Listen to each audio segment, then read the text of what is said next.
Hey everyone, Alex here. Today on the show, we had an incredible 2 hours with 3 interviews. First with HuggingFace, then our friend of the pod, Maxime Labonne from Liquid AI, came in with some breaking news about Liquid Foundation models. And lastly, we chatted with the Reka AI folks about Reka Vision. It was an incredible show also because last night, as we're recording this, Elon Musk and the XAI team have presented Grok-4. And our conversation about Grok-4 spanned multiple hours, but we condensed it to you for the second half of the show. So if you're interested in the Grok-4 news, skip forward to the second hour of the show. We'll start as always with our excited open source coverage and then the Grok-4 news following that. Enjoy the show after the opening.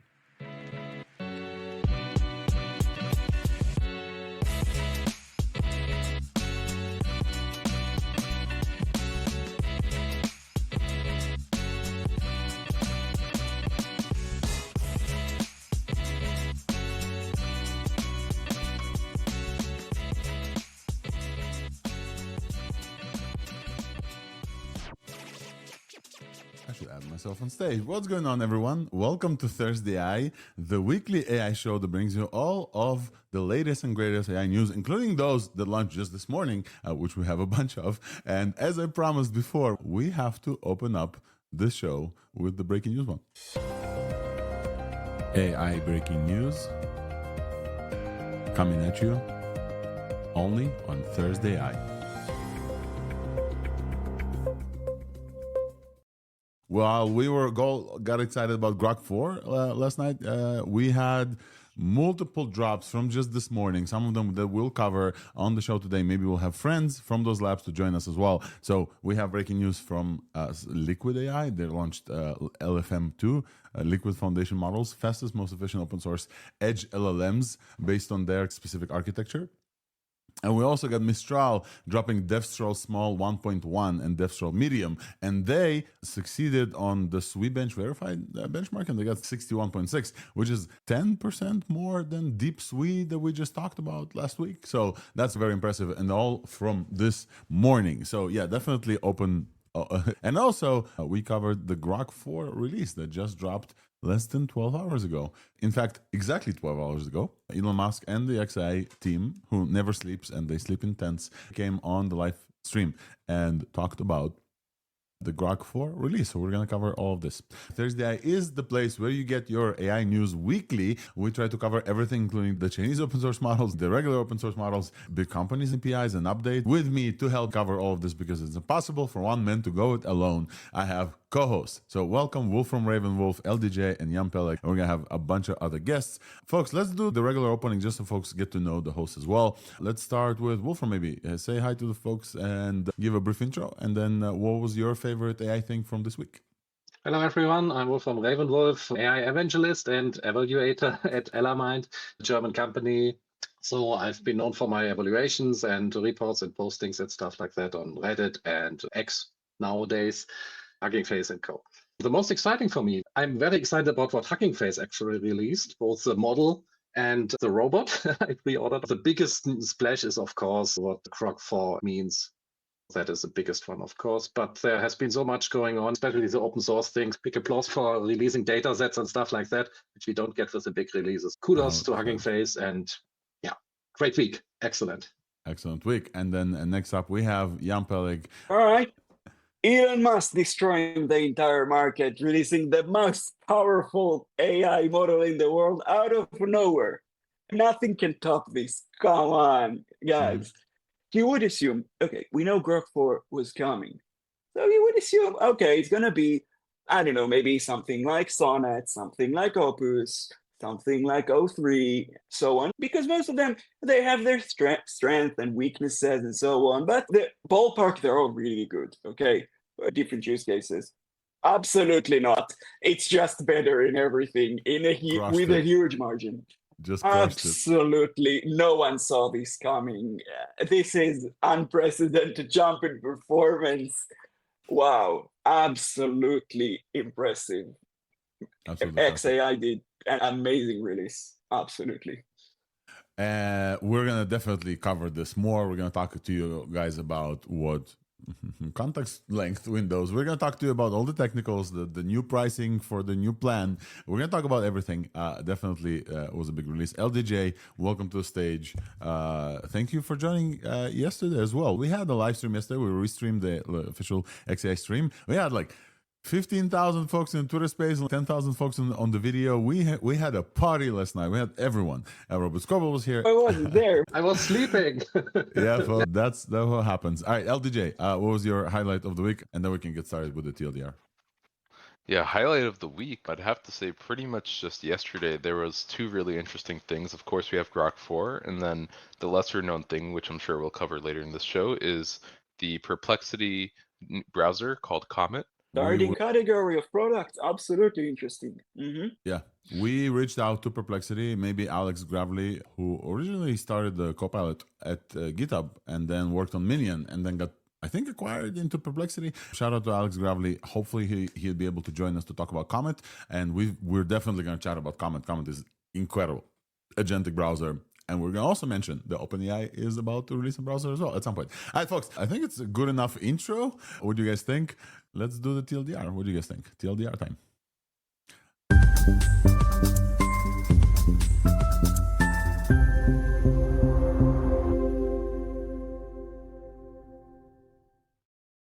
All righty, folks. This is the TLDR, the section in ThursdAI for July 10th, where we talk about everything that's going on. This is the brief news summary for you if you don't have the 2 hours to sit with us and dive into each topic, just so you know everything that's going to happen. First of all, just to mention again, my name is Alex Volkov. I'm an AI evangelist with Weights and Biases. I'm the host of ThursdAI for the past 2.5 years. I'm going to lead the stream with me, co-host Wolf from Raven, Wolf, Jan Peleg, and LDJ. And we will have guests today. We'll have Elie from HuggingFace talk to us about SmolLM, and we're going to have Mattia Atseni, the member of technical staff at Reka, join us and talk about Reka Vision that they just launched, and that's also super cool. We've invited Maxime Labonne from Liquid AI to talk about their small models. We will have a party on the stream for sure, so more than welcome to join us throughout the stream. But if you don't have time, here's the TLDR. So in open source LLMs, our favorite corner, we'll start it this week with HuggingFace releasing SmolLM, a state-of-the-art small foundation model, fully open source, 3 billion parameter dual mode reasoning model with long context support. We're going to have Elie with us to talk about this. And then also breaking news from this literally 30 minutes ago, Liquid AI, a company that we've talked about a bunch with our friends of the pod, Maxime, releasing LFM2, Liquid Foundation Models 2. They call them the fastest, most efficient open source edge models. They're great on CPUs, and they have multiple other things with sizes like 350 million and all the way up to 1.2 billion parameters. HuggingFace has not been quiet this week at all, and they've also stepped heavily into robotics. HuggingFace previously purchased Pollen Robotics, and HuggingFace announced an actual physical product. HuggingFace, the place where you go to host models. Now you can go and buy a robot to your household. And I think, Wolfram, you bought one. So we're going to definitely talk about Richie Mini. It's a HuggingFace open source model, open source robot that sits in your house with a bunch of cameras, and you can buy it for $299, and you can program it with your kids. It's going to be super cool. We definitely need to talk about this because robotics is coming, and it's best when you code your own robots, and we'll tell you why later. Microsoft also hasn't been sleeping. I think they released multiple models, but they released this interesting fine-tune of Nextcoder 32B, which they fine-tuned Quen. We should at least mention this, though I don't think we're going to get very deep. And also, our friends from Mistral, also in breaking news, released DevStral Small. DevStral is a model we covered before. Small 1.1 and DevStral Medium, showing very good results on Swebench Verified. Very good results. When we talk about very good results, almost 10 points better than what we talked to you about state of the art last week for open source models. So very interesting release, super quick from Mistral. This is most of what I have on my docket for open source. Because we have guests today, we're going to focus on these. There has been more. Though I will say, not a lot of like Chinese folks. Last week it was a bunch of Chinese folks. Then we're going to continue to big companies and APIs, in which the main topic of this week, and everybody was expecting, unless Logan Kilpatrick is going to release some Gemini 3 just today, just because he wants to steal the thunder. XAI announced a live stream, and XAI released Grok-4 and Grok-4 Heavy yesterday. Those are by far the best models reasoning-wise that we've seen on benchmarks and on reasoning and also on price for $300 a month. We're going to talk about the launch party that we had yesterday with 15,000 people in live stream. We just joined, and we're going to talk to you about all of the features and the excitement and the insane reinforcement learning stack that they added to Grok-4. It's just absolutely unprecedented. And the GPUs, basically, we're going to celebrate, as we always do, the big kahuna, the big LLM, the biggest one that we have yet.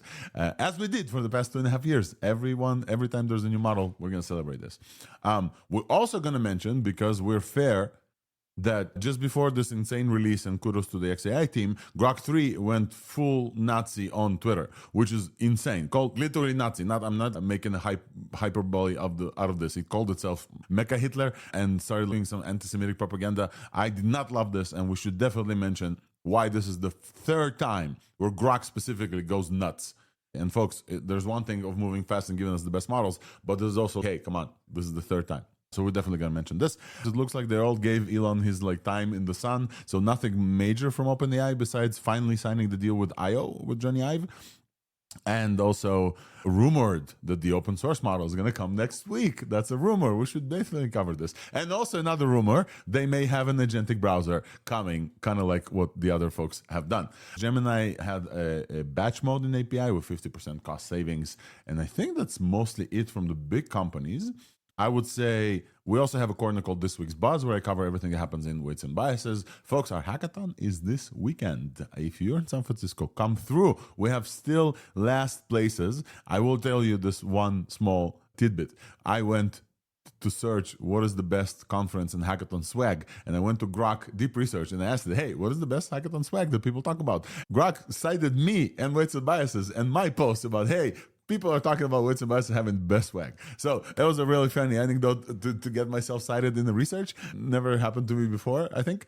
So definitely come through our swag. We're going to have a RoboDog for the winners. We're going to have a bunch of sponsors. Definitely worth participating. Unfortunately, in face only. So you cannot do this remotely. But we'll cover this remotely. In vision and video, a category where we cover vision models and video models as well. We lump them together. We're having a Reka Vision. Reka is a company out of Singapore. Yeah, thank you. And we have Reka Vision, multimodal agent for visual understanding. We previously talked about Reka Flash and multiple vision-enabled features that they have. This one is very cool. They can watch videos. We're going to chat with folks from Reka, with Mattia from Reka about this. It's going to be very interesting. We mentioned previously the video models scene exploding. LTX video out of Israel is Lightrix is one of the top open source leading ones. They launched 3 new open source LoRa's for their LTX video, Pose, Depth, and Canny. So we're going to mention this. And we also have a new model from Moon Valley called Mary. And this one is supposedly licensed AI tool based on copyrighted data that they've paid for. So basically Hollywood can use this and not have folks say, hey, this is stealing. So we're going to cover this as well. Nothing much in voice and audio, although we probably should mention Grok Voice in the voice and audio space because they had 2 announcements, Grok and then Grok Voice, and not a lot of stuff in the AI art and diffusion. And then we're going to get to tools. And in tools, we don't cover tools a lot, but we're definitely going to cover this week because Perplexity launched the Comet browser, their agentic AI-powered browser for productivity that can do stuff for you. We talked about Dia from the browser company a little bit. That's also an AI-powered browser. Perplexity's Comet can actually do stuff. So I'm very excited to talk to you about this. Wolfram, Yam, LDJ, have I missed anything or should we start with the show? We have a little bit more of sports betting. Yeah, we have some poaching. Just as usual, it's starting to be usual at this point. But that's pretty much it. All righty, folks. Then let's hoping start for with rumors. open source. Hoping for the rumors, pretty much. Let's start with open source.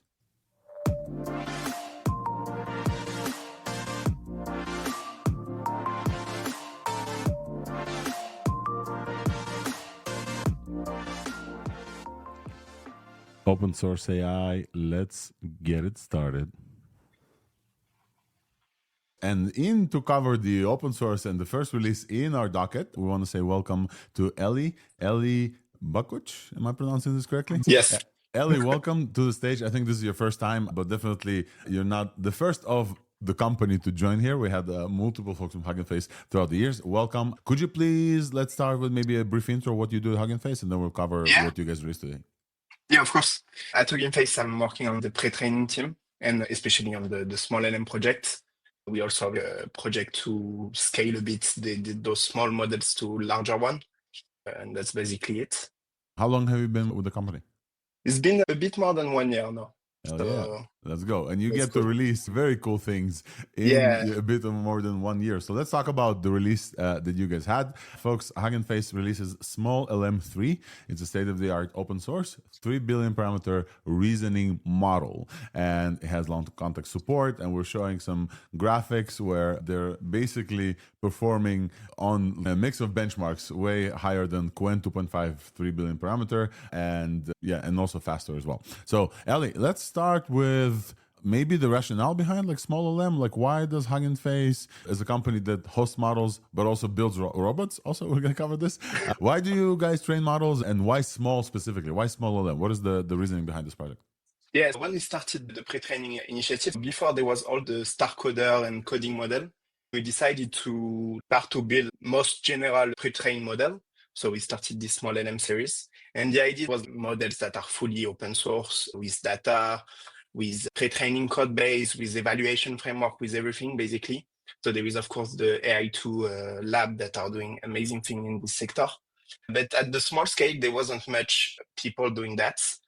And also it was in terms of compute, of course, because training small models is requiring less compute. And there is this idea where we decided to train very small models for very long and see what happened. And basically, if I remember correctly, like the SmolLM2 training, we were planning on training for 4 trillion token. And we decided to just train for 12 because basically the model kept on improving. So yeah, that's what we want. Also, of course, the on-device application that are huge for small models. Yeah, and the previous SmolLMs, if I'm not mistaken, they were not reasoning, correct? This is the first reasoning model that you guys... Yeah, exactly. Talk to us about the challenges of adding reasoning to a model that you previously trained. Have you done a bunch of RL for this? How does that happen? We didn't do RL on this one, and we probably next iteration of it, we will do some RL because it's working very well, of course. And also we decided to release it. So there is like so much paper on RL nowadays, and they all take Qwen 3 as a baseline. Yeah. Okay, let's release the model so that people can build on also other stuff than Qwen 3 and see if it's improving as well. So that's one of the ideas. And reasoning was hard because we basically want to mix the reasoning, the non-reasoning mode. We had different data sets, and the reasoning data sets were very good at math, stuff like that. But for instruction following, for example, it was very bad. So we had to generate some data, and it was fun to do that. So I think the biggest challenge was to mix the think and no think behavior into one model. Yeah, so let's talk about the dual thinking mode. Yeah. Give us a little bit more information about how does that happen? Is that while the model is predicting tokens, or do I need to do it ahead of time? Yeah, you need to do it ahead of time for now. So the idea is that you specify in the system prompt either if you want to think or no think, basically. We basically did SFT and a variant of DPO called APO, which is very similar to DPO, to be honest, just like more stable optimization objective. And we did also a lot of model merging. So when we did reasoning and like the post-training, so a big challenge of the pre-training was to get long context. Was fun. Let's just mention the model supports up to 256K, which is a lot for a small model. This is like a very impressive long context. Yeah, go ahead. So we decided to say 128 because the 256K is good, but not as good as we are expecting to be if we claim to have this very long context. But I definitely think that it's very feasible to actually go beyond this value of 256, and we could even some 1 million maybe in the future for a small model. So that's something that we want to work on. Sorry, Elie, go ahead. I just want to make sure the folks heard this.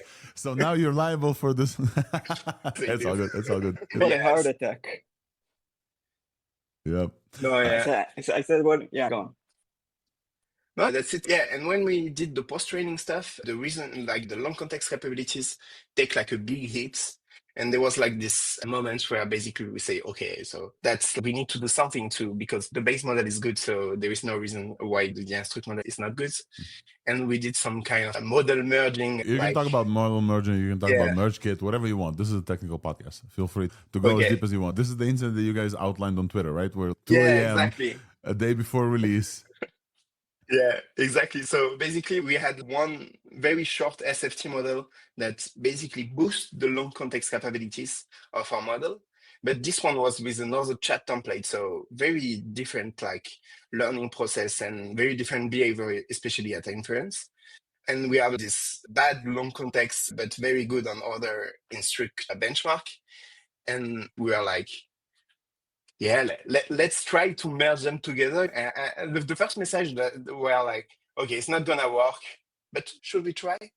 And basically it worked very well. So we ended up using this approach for the final checkpoints and preserve this long context abilities. So it was fun.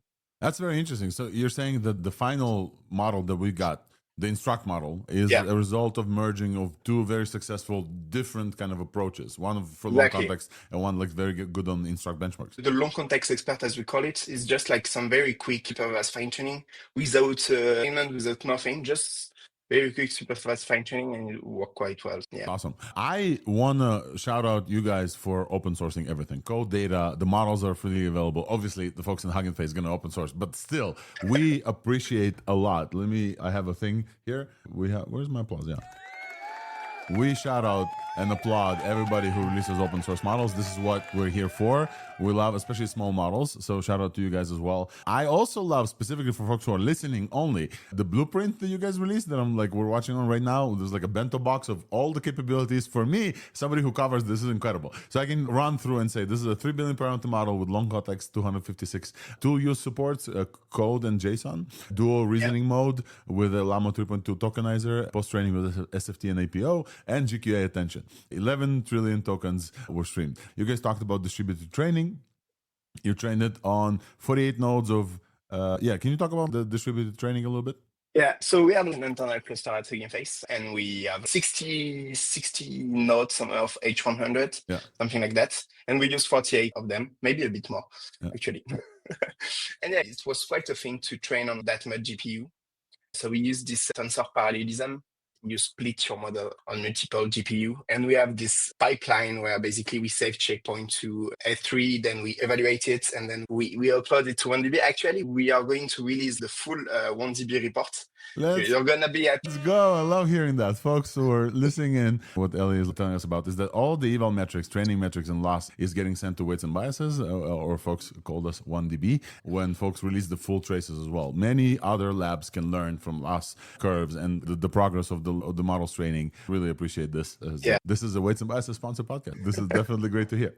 Sorry, go ahead. I interrupted you. Yeah, and we actually have a lot more than just the loss throughput rundown. We have per layer metric, attention metric, stuff like that. I hope people, to be honest, I had 4,000, I think, plots in the 1DB reports. And so I hope people will dig into it and find some cool stuff. So it will be interesting for sure.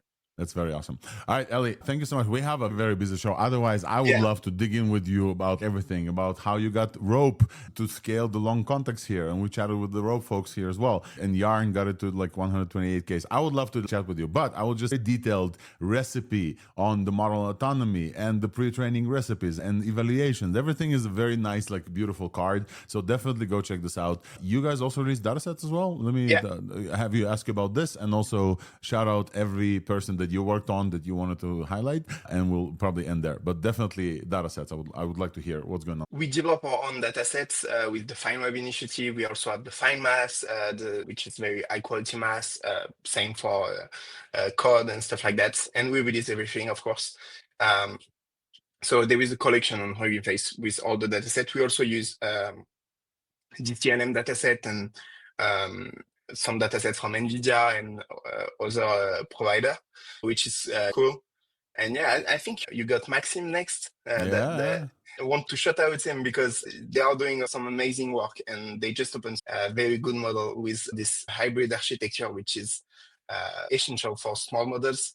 We are definitely also when we have time, we will look into that as well. So yeah, definitely. And a shout out also to all my teammates that are doing an amazing job. That's it.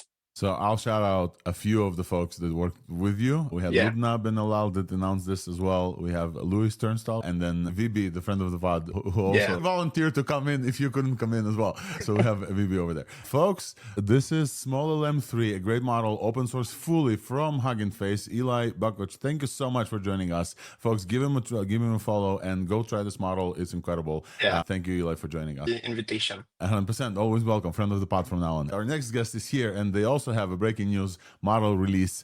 Friend of the pod, Maxime Labonne. I think, Maxime, first time in video. I don't think you've ever joined us since we moved into video format. So it's so great to see you here. Welcome to the show. For folks who haven't seen or heard you before, could you give us a brief intro to who you are and what you do? And then we'll talk about the release that you guys had.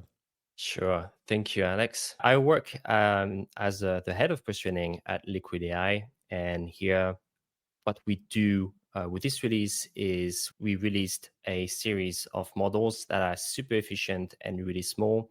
And Maxime, sorry, I have to interrupt. I don't interrupt a lot of guests, but I do interrupt my friends. When you just mentioned the small thing that you do as a title, that's not enough. I want to know, and folks want to know who you are and what you built before you joined Liquid AI. Tell us about some of the stuff that you worked on, because I think it's very pertinent to why you're very good at your job. Okay, perfect. I created the LLM course on GitHub. It has 57,000 stars to teach people about LLMs. I'm also heavily involved in everything related to model merging.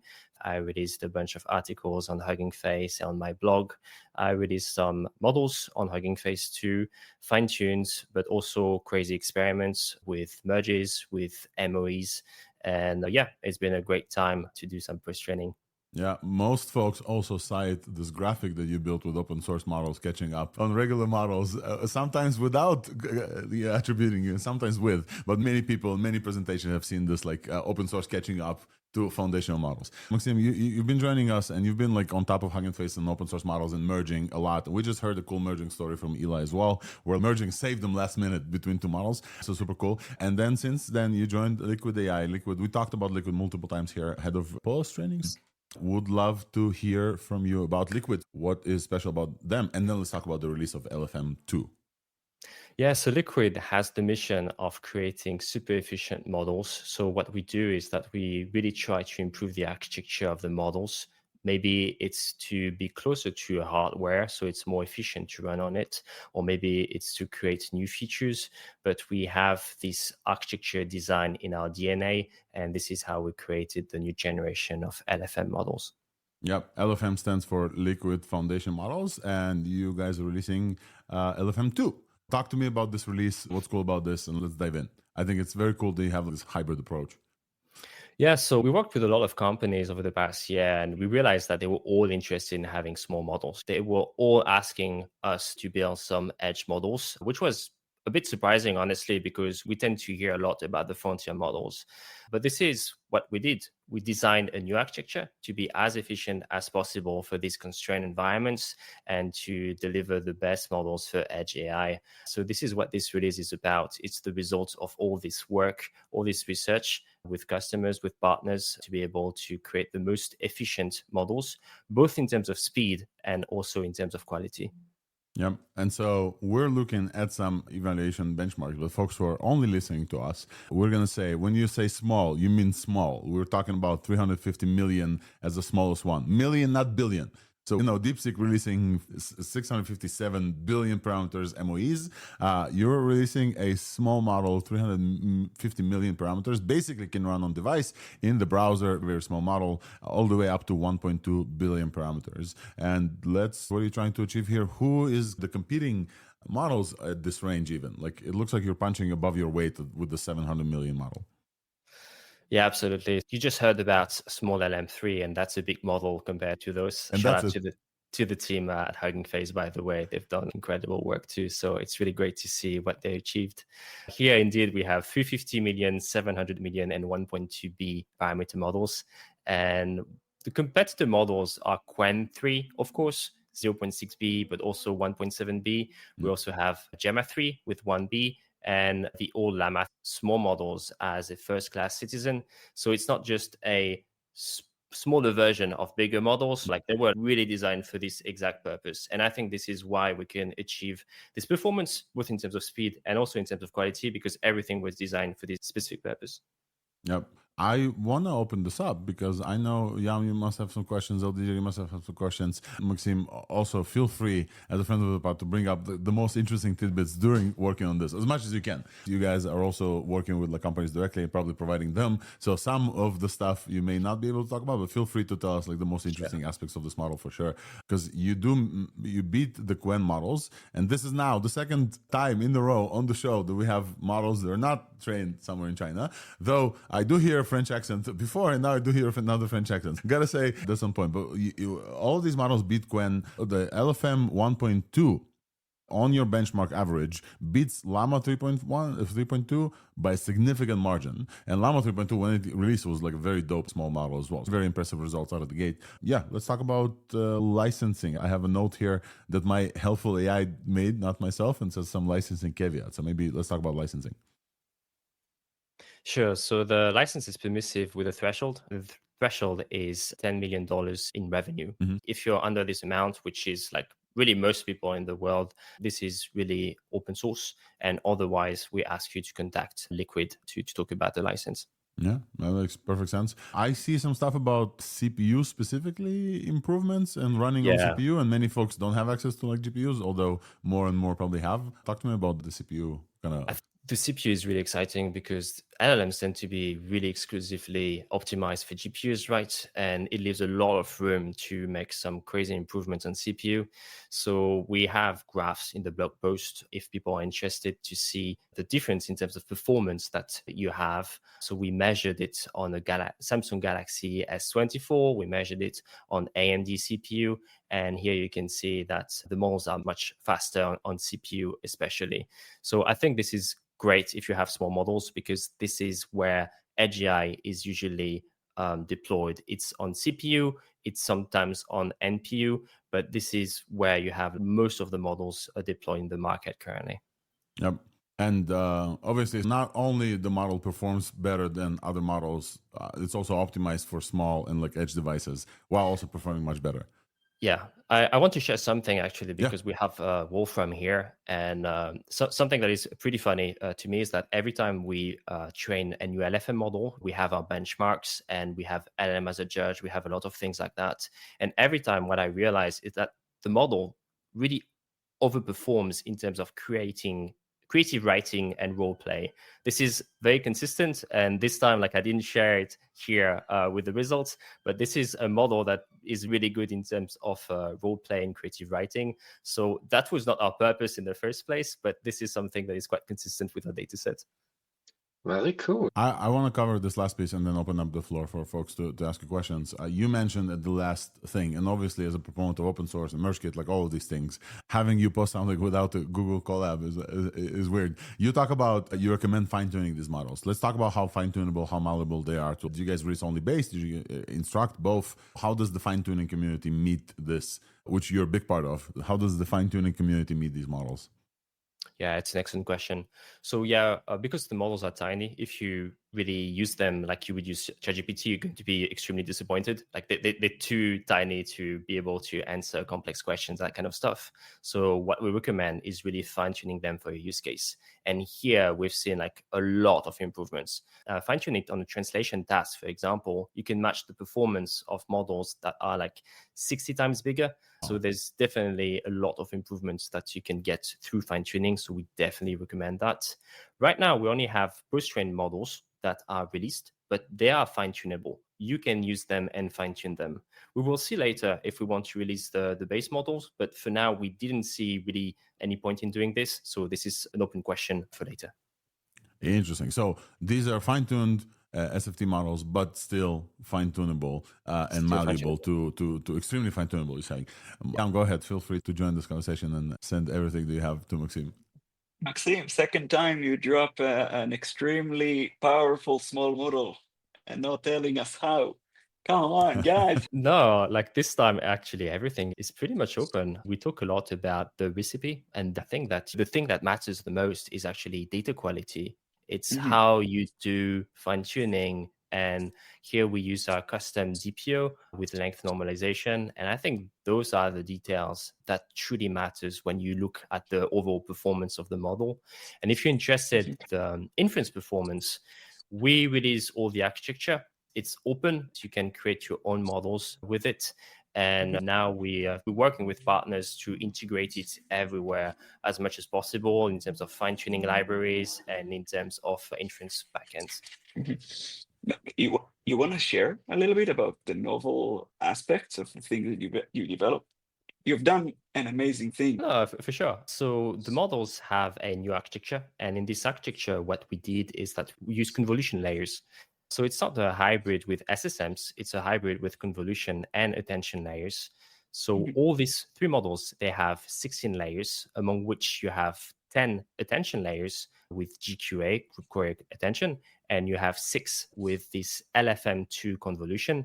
So you can see in the video for people who watch the podcast, the algorithm for the convolution. And yeah, this is really the backbone of the inference performance. In terms of quality, it's really about training, data quality, doing the right things. Got by training LFM V1 was really instrumental, was really essential to make LFM2 a success, because there are many pitfalls, there are many things that can go wrong. And here we were lucky to have this experience to guide us. Yep. Amazing. This is Amazing why, work. by the way, folks, companies try to poach other companies and folks who build these models, because like Maxime, like you said, like your previous experience on a model is very instrumental to like how to do this next one, the pitfalls. You know them by heart. Not all of them just coded. You have to have this sense, and obviously that you guys have the sense with LFM models. Maxime, I want to ask last questions before we let you go. Be mindful of your time. Context length performance. We talked about license with context and multimodality in the future as well. This model is only text. Am I correct? Yeah, absolutely. So this one is only text, but we have a multimodal team and they make vision models and also audio models. Yeah, hopefully we can release more modalities in the future. In terms of context length, we currently have 32K context length. We try to support it as much as possible because these models are very small. We know that it's not very useful to go up to 1 million context length. The quality will drop extremely fast. Yeah. So we're trying to provide the best quality possible, but we don't want to go overboard because that won't be very efficient. Yeah, and we're seeing this drop in some of the graphs that you posted, specifically on like the Samsung Galaxy and the Edge devices. The drop is fairly significant from 4,000 sequence length as well. In terms of inference speed, this drops because of the context length that needs to be processed. Oh, so this is tokens per second. I'm not looking at evals. All right, Maxime, anything else that I haven't asked you about this model? Any kind of like cool thing that happened during training that like you will learn for the bitter pill, bitter lessons? Anything else? Shout out to your team, maybe. We want to highlight the very awesome work that you guys did. Yeah, I want to thank everyone, especially my colleague team who worked on the DPO and also on evaluations and data. We're really not a big team compared to a lot of other companies. And what we managed to achieve is, I'm really proud of it. I think we will have a lot more releases in the future. I'm really excited to be able to contribute to the open source community. I would love to see people using these models and see the cool stuff that they build with them. That's awesome, dude. Thank you so much for coming. Super quick as well, folks. This is breaking news. You guys released this, an hour ago. Maxime was awesome to jump on the stream with us and just chat. Shout out to the whole team on Liquid that works and does incredible things for very small models. Folks, we're talking about 350 million. That's nothing. If you told me that models this size can perform this well 2 years ago, I would say, no, I don't believe it. There's no way. Maxime, thank you so much for joining. As always, to the pod. Folks, check out Maxime's work. He has a bunch of educational content as well. Great content. A bunch about merge. The best educational content. Absolutely, go check it out. Yeah, that's a huge shout out. So we'll add all of this to the show notes. And meanwhile, we need to move on also to HuggingFace. Maxime, thank you so much for your time. Folks, So we just covered two incredible small models, not from the folks in China. We now have some competitors to the Qwen models and the Tencent models, especially in the small area. I'm very happy with how well this is going. I will say that we're moving on to something also from HuggingFace. And Wolfram, I would love your help in helping me cover this, because HuggingFace, not only did they release a great small model, HuggingFace released a Reka Mini, which is a HuggingFace and Poland Robotics, which is a company they purchased, launched a $299 open source desktop robot. And it looks super, super cute. I'm going to show this on the stream. We'll definitely also add this to the show notes. Wolfram, you ordered one? Tell me what's up. I ordered two because they have two on the page. So there's a Reka Mini and there's a Reka Mini Lite. The Lite is available earlier, and that is the one that costs $299. Plus taxes and shipping. Yep. And yeah, this one is compatible with Mac and Linux, Windows soon, they say, and it doesn't have Wi-Fi, so that is a more, and it only has a wired power supply, so you connect it that way. And otherwise, it doesn't have an accelerometer, but it's pretty similar. While, for example, the Reka Mini, the bigger version, has a Raspberry Pi 5 inside. And so it can be used wired and with battery power supply, so it's standalone. And it has small microphones and an accelerometer. It does not have the ability to move on its own, but it is actually an open source system. So you build it yourself, you get the kit, the set. Python kit, yeah. Yeah, the set, and then you can program it yourself. And if it gets very popular, I think there will be a lot of add-ons, for example, something to move it. I can imagine this, and others can also do it. So it's an open system. For now, what we get here, it's mainly a toy, something to experiment with. It's not a robot that will do your course at home, do your dishes or something like that. No. But it's a great start. I'm getting it to have fun with my kids, to get them familiar with robotics. And I already plan to give it a little red wig and make Amy as part of a physical appearance that way. So my personal assistant. I also had the idea to make a RoboSapi and turn it into an AI-powered system. It didn't work out as I planned. This is my next attempt. And if it works, it will be very cool. Great thing.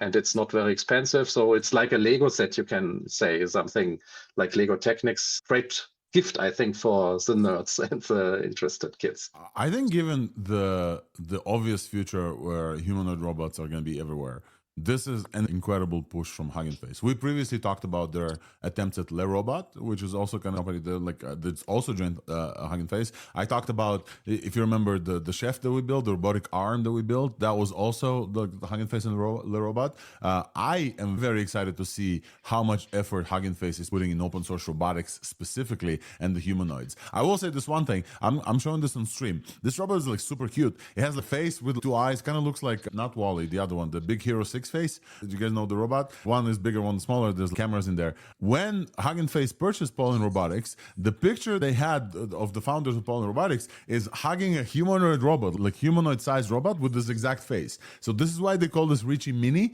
because that's a mini version. It only has the face and stands on your desk. But basically, there is a humanoid robot behind this. And HuggingFace seems to be collecting all of the pieces to get to the open source robotics future. And folks, we're going to talk about XAI's thing going rogue on you after somebody changes a shit again and goes Nazi. That doesn't happen for your local stuff. When you host the models and you host the robotics and you know the code, you are the guy who changes it and not somebody else in some lab. I think it's very important for many people being afraid of robotics in their home that you know the source code, you can go and patch everything. And obviously Tesla Optimus, when it comes to your home, you're not going to be able to edit it, and is going towards a fully open source robotics in your home. So very exciting, like a Lego kit that you can assemble. If it's just standing there, since it's open source, you can do what you want with it, and it can become actually a physical representation of your assistant. We have been talking about what will OpenAI release as their device when it comes out, and there have been rumors about something to put in the room, and it sees everything and you can talk to it.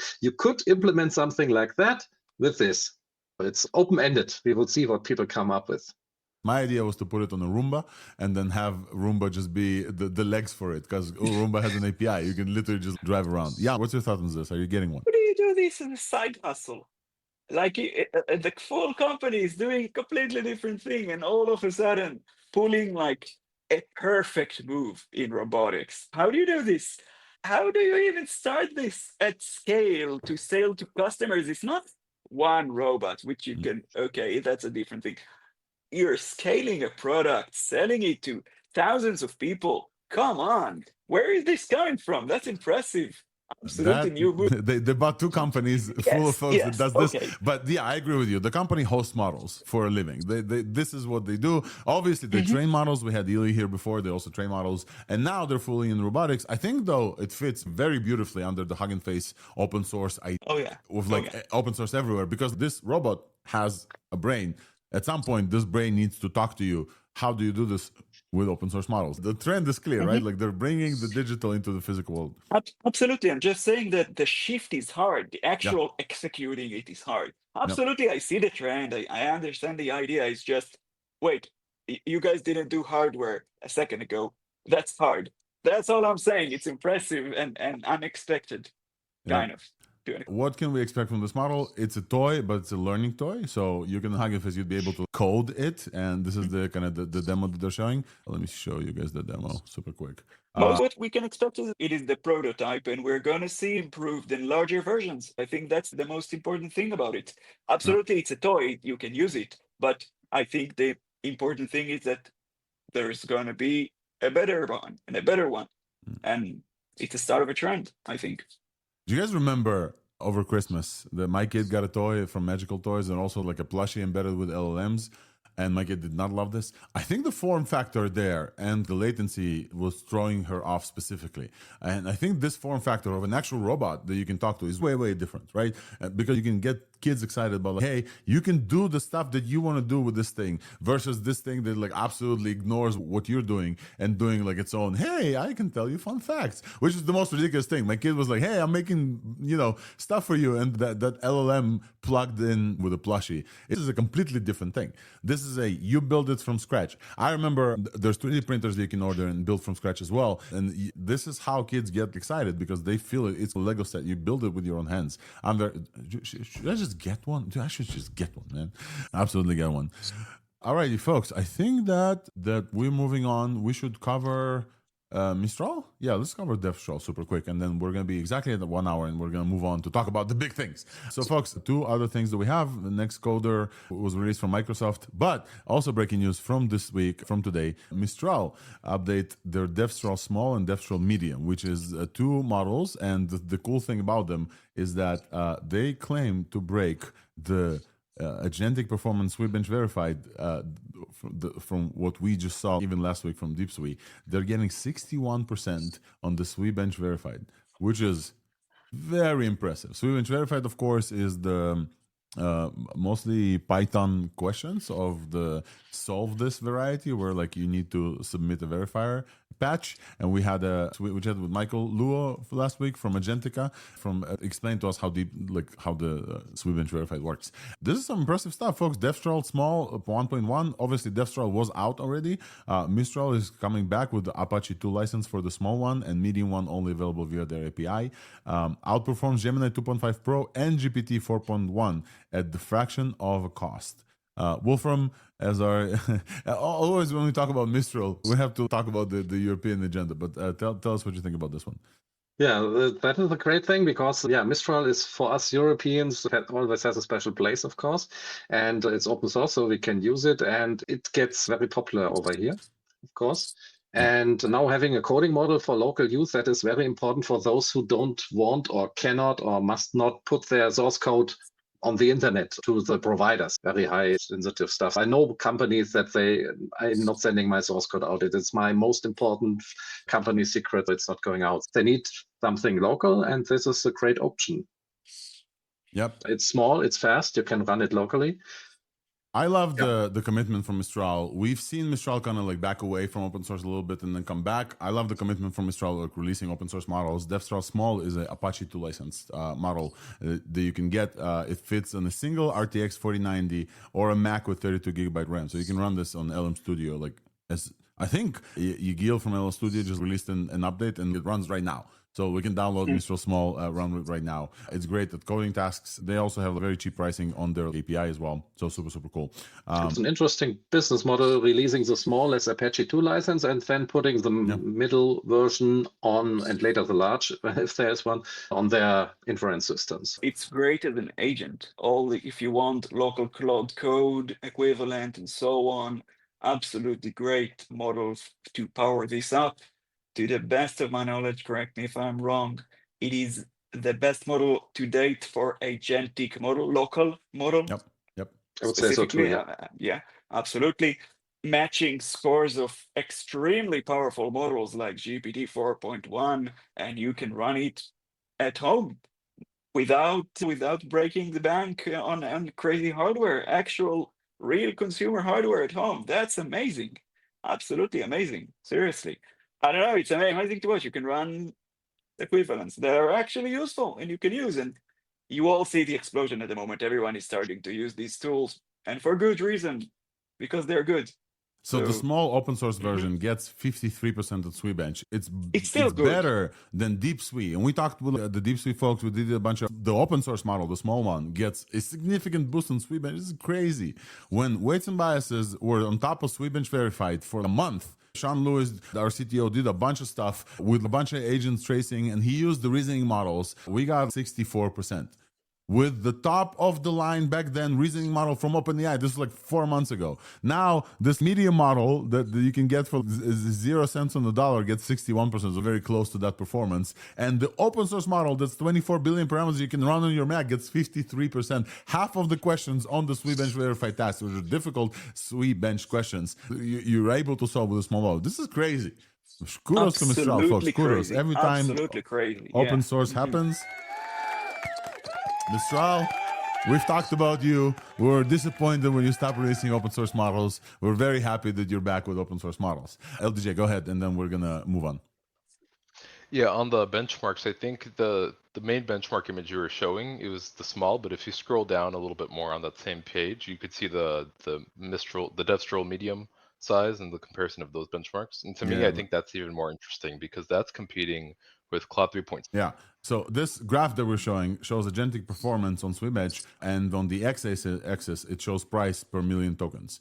And you guys know DevStroll and Mistral loves the top left corner, where the Pareto frontier on price versus performance. These models are absolutely in the top left echelon. So both these models are less than $2 per million tokens.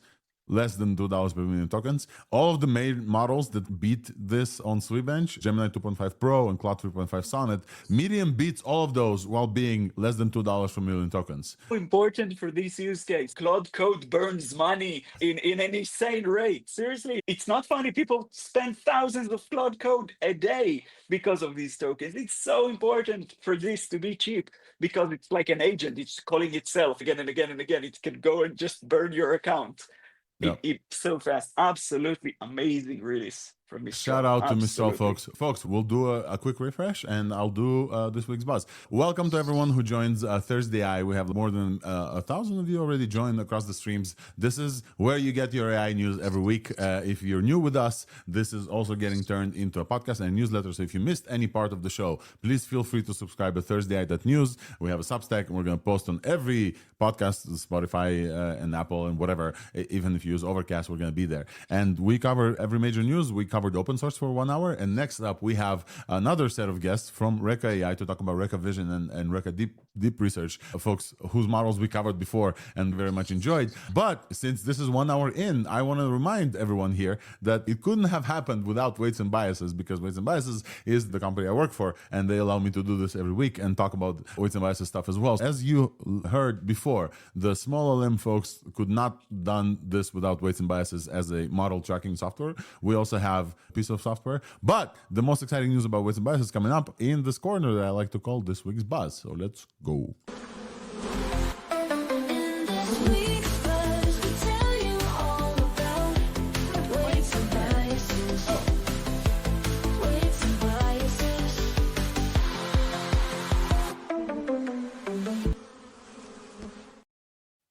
Folks, in this week's buzz, the most important thing that we have to talk about is a hackathon that we are organizing together with Reka AI and Browser Base and Google Cloud and Crew AI and Copilot Kit, like a bunch of other folks. We are organizing a hackathon this weekend. We're at around 350 registers, but we still have space for you. If you're listening to ThursdAI, you can come through lu.ma/wivhacks. We're going to have a hackathon about agentic protocols. So MCP, A2A, ADK, like a bunch of all those stuff you can come and hack with, and more than welcome to use the Weights and Biases software. Weights and Biases proudly works on Weave, which is the LLM observability and evaluation tooling, and we would love for you to also use that.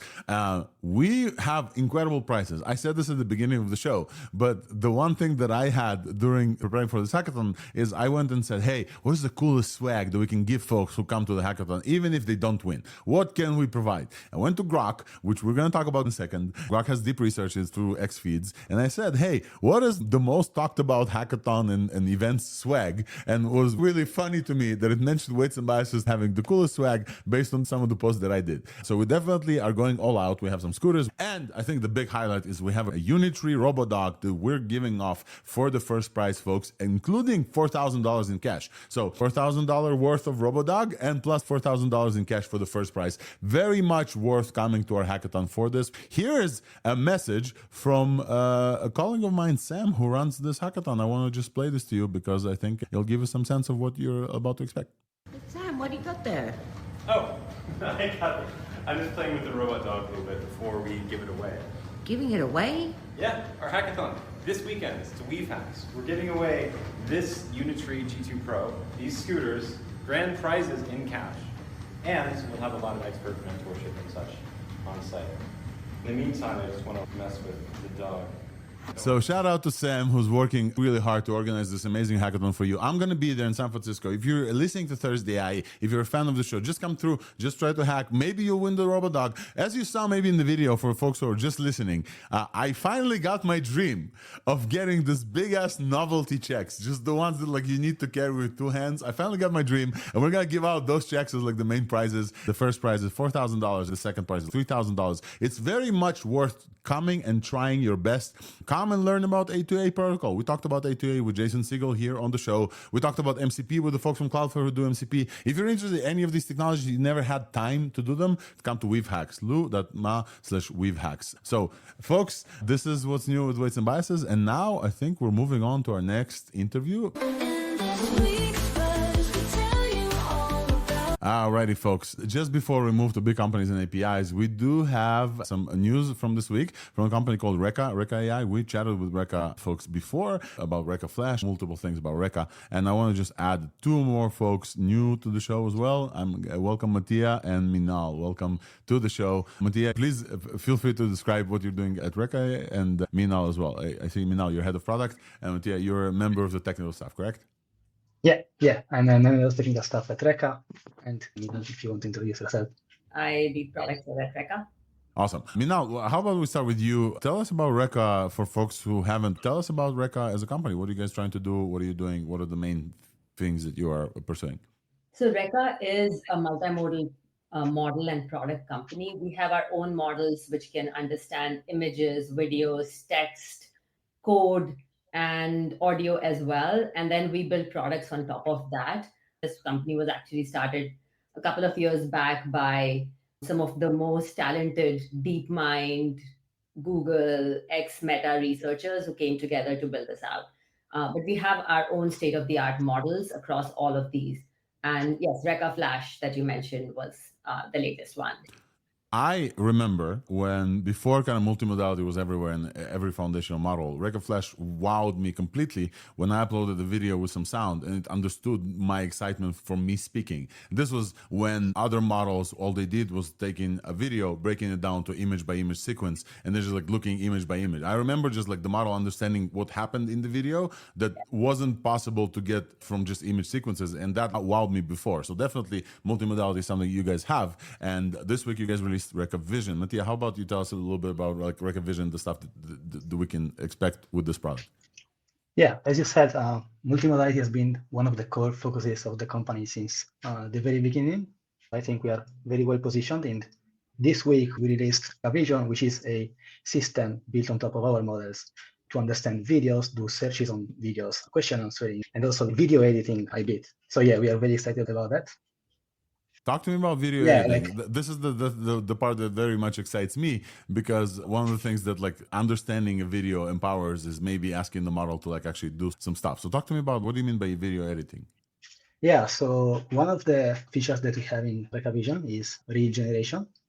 So essentially editing long videos into short form content ready for being posted on social media. Many content creators lose a lot of hours editing down long videos into short clips. Our model, essentially we built an agent on top of our model that can watch the video, select the parts that are most interesting based on the user prompt, and put them together into a coherent video.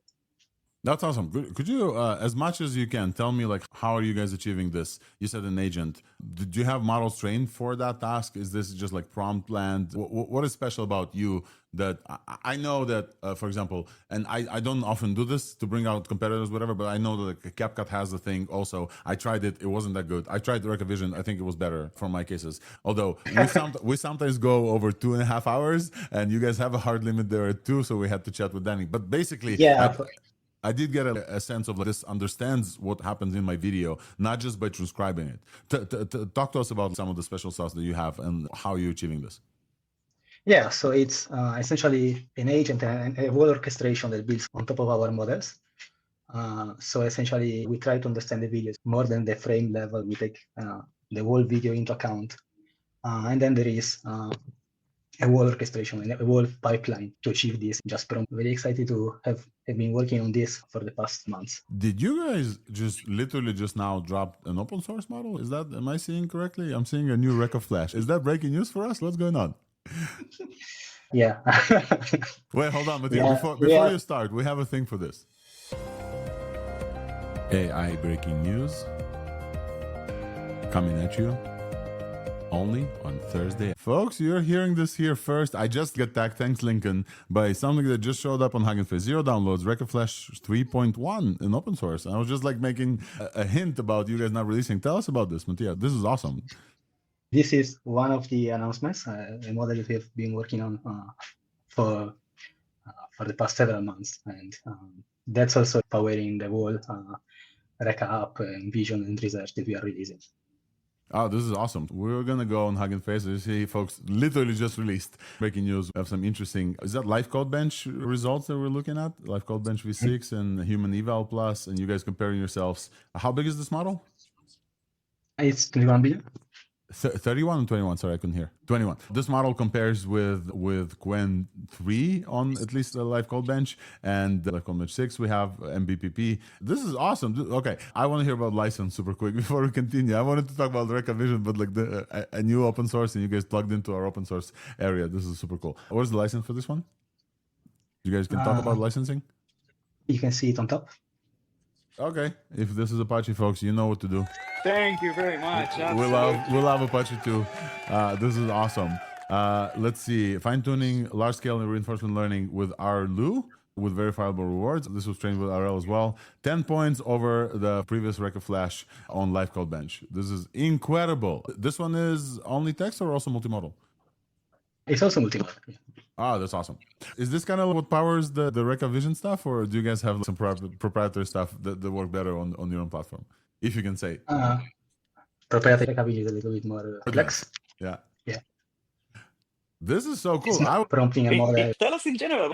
Okay, what are we looking at? It's a multimodal, what modalities, input, output? Give us a brief of the model. Come on. It looks really good, but give us what you suggest.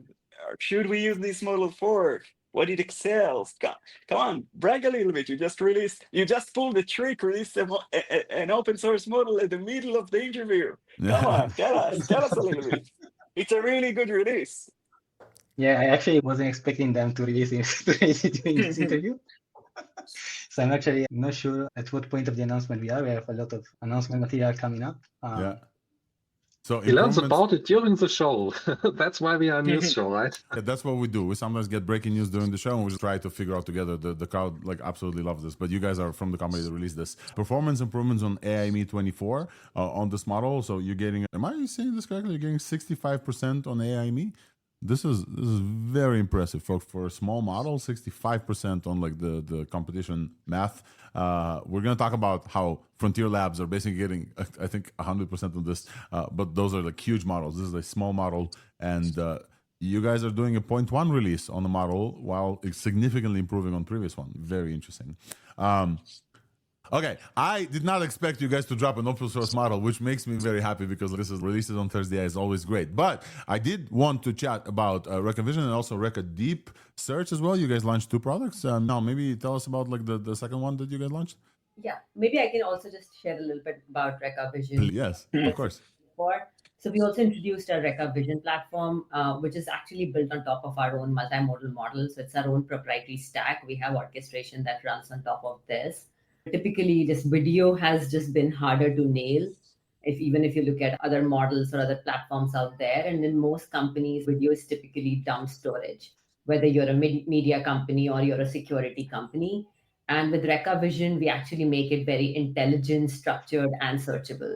You can just ask any question, you can search in natural language, and you can just accelerate anything you're trying to do.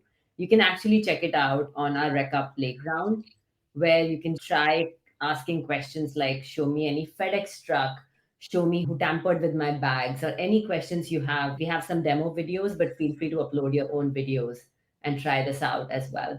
You can even find logos in a video. So it can actually understand. When I say video, it's like an amalgamation of different modalities. It has images, it has frames, it also has audio within it. So it can understand pretty much all of the context that's there or any text that's also there on the video.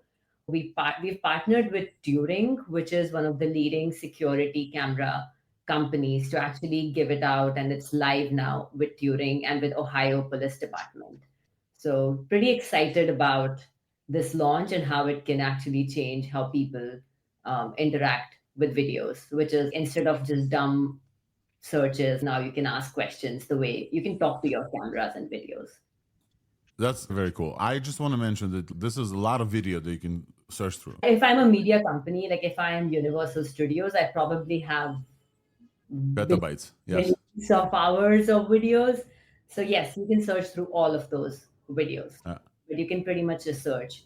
One thing that you mentioned is live stream monitoring. I want to understand this. We're on the live stream right now. Can we do what with some type of this technology? Can we wait for mentions of specific companies? Can we show when we clap all together? Can we do some of these things? Yes. So it works across both recorded or stored videos as well as live videos. It can do live transcription, live translation, and also it can tag any assets that you have. I think there is a Netflix video we had where while watching through the video, you can actually say who's the actor, what is happening in this video. You can ask these questions live. So it can recognize any action, any object that is happening in the video live. That's very cool with the understanding that you guys have. It's very cool. We don't have that much time, but I do want to give you guys a place to talk about some of the research stuff that you did. Obviously, we're seeing deep research pop up pretty much everywhere in foundational labs. Grok does deep research, OpenAI does deep research, Anthropic recently released something as well. And Google has deep research, the original one. They came up with the name. You guys also launched a multi-step web search. What's special about you guys and why folks should try and give you a try for them? So we also launched our research API, which can basically browse not only through the web, but also through your private sources. So we have made connections with your Google Drive and other sources, so you can just browse across that. It's actually state of the art if you compare it to any other deep research products out there. What makes us special? I think for us, developers and enterprises are the key. And what that means is that transparency is our focus. You can essentially see all the reasoning traces that are coming in. We cite sources for anything that is going on, which is super critical if you're a developer or if you're an enterprise trying to do this. You want to know the source of everything that is going on. We have flat pricing, $25 for 1,000 API queries. There's no more complication. Just to clarify, this is not only a consumer product that folks can go and search. Like you're exposing all of this via APIs as well for folks to just build on top of. Actually, for us, this is the playground. So for us, developers are the priority, which is why transparency ends up becoming like super critical for us. So you can try this out over here. You have suggested prompts. You can play around with this. But if you're an enterprise, you want to have some deployments where you're connecting your private sources and you want reasoning traces. We have all of that. And the other vision stuff as well. So the real generation, all of this is like API, so I can automate something out of I finish recording and can do this. Reels generation is, you can try out Reels generation even as a creator, but vision is available for enterprises as an API, and then research is also available for enterprises as an API. For research and vision, we think enterprises and developers are the key focus areas. But Reels is meant for people like you. So definitely try it out. Minal and Mattia, thank you so much, guys, for coming out and talking to us about your products and also releasing something while we're live here. And we always applaud open source releases. Reka Flash has been an incredible multimodal, like incredible. Like even when you post Live Code Bench, for some reason, comparisons to other models, something I care less about because coding models exist for fairly cheap. But the multimodal understanding of Reka Flash was always like very amazing to me. So I wanted to shout out that. And I think one of the first wow moments back almost a year ago. So definitely was awesome to have you guys on and highlight some of the stuff that you're doing. Real generation is super cool. I'm going to definitely try this after the show and to see just like a super cut of the things that we talked about. Thank you so much for coming up as we move on to the huge news from this week. Thank you, guys. Thank you. Alrighty, folks. We are now going to talk about what we're here to talk about, what we talked about yesterday for a long time. Yam, LDJ, and Wolfram. Yesterday, we've got a surprise from Uncle Elon. A very surprising surprise. He didn't show up at 8. He showed up at 9. No, that wasn't the surprise. The surprise was Grok-4 and Grok-4 Heavy. Let's talk about this because there's a lot to talk about. LDJ, would you be up for the task of trying to summarize the announcement, the releases, and the stuff off the top of your head, and then we're going to continue? Yeah, sure. So Grok-4, it announced at 9 p.m. Pacific time yesterday, 11 p.m. on Eastern time. And they showed multiple things as well as Grok-4. They announced how they're having a Grok code specific model as well as advanced voice mode functionality that seems better than before. I would say around ChatGPT level. So around ChatGPT level, depending on the scenarios, it seems maybe even better than ChatGPT level for advanced voice mode. And overall, just on very difficult benchmarks like humanities last exam, it seems just above any other model, even in ARC AGI v1 and v2. And so overall, just a really interesting live stream yesterday. They also showed some future roadmap plans, such as wanting to do things like multimodal agents and other things in the future in the coming months. Yeah, so we have a few screenshots, but I want to see reactions from folks who weren't on live stream. Yam, go ahead. I know you have a lot to say about this stuff. The fun where everybody's having time on a huge live stream. Best model in the world, dropping Elon Musk coming out of nowhere. Absolutely amazing. It was a great time, dude. We had like 15,000 people. It was a great time. Oh, yeah, absolutely amazing release. There is across the board, wherever you look, this is an amazing release and completely unexpected. Not because anyone underestimate XAI, but because you look at Frontier Labs, and you imagine, okay, Frontier Labs are going to be at the ballpark of Frontier at the moment. But this is leap forward beyond that. And it is absolutely surprising to see, especially because if you think about when they actually started their journey with these models, you get to a point that they're not working on these for so long. They are just extremely fast. XAI are doing this in record time, like getting up to speed with the top players, and now outperforming everybody else by a huge margin. Absolutely incredible. I want to talk about, seriously. Yam, with you specifically about this graph or chart or whatever we're showing that they showed, where they show that what they scaled for Grok-4 really is RL. And they're scaled the reinforcement learning by 10x, which is unprecedented, just absolutely unprecedented. Yeah. We haven't seen this from like many labs. We're talking about, LJ, correct me if I'm wrong, around 200 H100s or even 250,000 H100s like equivalent of training. So they're a leader in like big clusters in the Memphis supercluster, but also the RL training is just like absolutely unprecedented. You guys, those of us who watch, you can see that Grok-4 has like the pre-training was scaled around the same time as around the same size as Grok-3, but the reasoning stuff is like 10x of the previous RL, and it shows. This model is like absolutely a reasoner. This is a bet, by the way. They didn't know beforehand that this is going to be the result. Yeah. They assumed, okay, scaling things work with deep learning, all right. But at the end of the day, it's a bet. They invest a lot of effort into this without knowing that they are going to be this good at this level. No one guaranteed this. And it's absolutely amazing to see this. That's a historic release, seriously. They're confirming that RL has a long way to go in terms of scaling and beating everybody else, coming up with a fast model also. You can't just think, okay, so they just went with a huge trillions and trillions of parameters. No, it's not. It's something else. It's just a really good model. It's also fast. Seriously, it's amazing wherever you look in this release. Wolfram, as an AI evaluator, your thoughts on the model? Is it a good model, sir? Yeah, it deserves the splash it's making, because I didn't expect this to be that much of a jump either. Usually there's a new model, okay, we are excited, it gets a tiny bit better than the best we have, just edged a bit further, but now we have one, when you just look at the benchmark, there is such a big jump here. That is really surprising. I haven't tested it myself yet, but I did do some vibe chatting using it like that. And the speed is also amazing, because for a reasoning model, when I'm using a reasoning model like Gemini 2.5, I often, or like O3, I often go to 4.0 because it's just so much faster. And they did a great job with the speed here as well. So you get the super smart model and it responds very quickly. That is also a big thing. And I think it is also the most uncensored in a way in that regard, because I'm always using the same system prompt for my Sassy assistant in all the big systems. It's ChatGPT, Gemini, Claude. And here I was actually looking if I didn't by accident switch to the FW code because it was so unhinged. That is Elon giving us uncensored models. That's for sure. Yeah, for sure. No, really. It's amazing. I'm really looking forward. And the big thing is what is going to happen now if you use the API, and there are so many agentic systems. If they switch to this model, we will see it soon, if that is really a big jump in capabilities for all the other things.